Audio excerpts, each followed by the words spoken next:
Mesdames et messieurs, bonsoir. Dans le quartier attaqué du 2e arrondissement, une affaire d'une noirceur insoupçonnée a ébranlé le sanctuaire familial.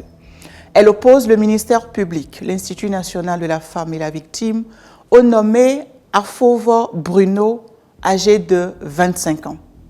Tout commence par une scène d'apparence banale, mais dont le mimétisme va révéler l'horreur.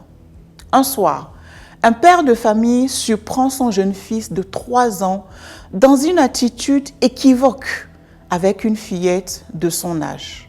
Interrogé, l'enfant laisse tomber ces mots qui glacent le sang.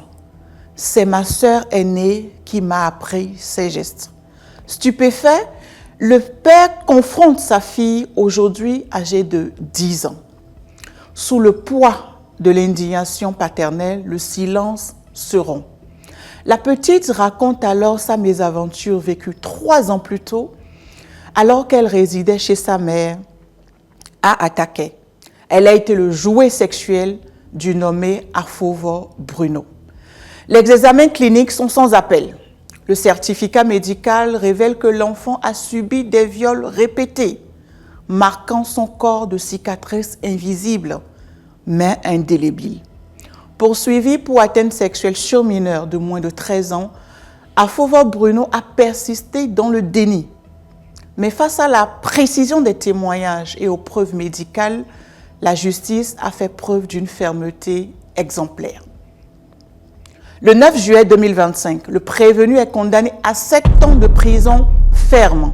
Il est frappé d'une amende de 500 000 francs CFA.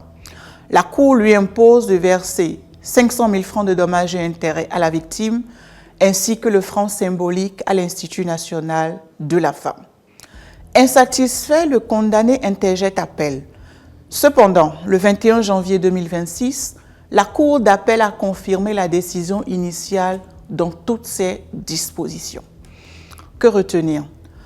Soyons à l'écoute des signaux faibles et des jeux de nos enfants, car très souvent, ces jeux sont le miroir des réalités qu'ils n'ont pas les mots pour nommer. Bonsoir chez vous.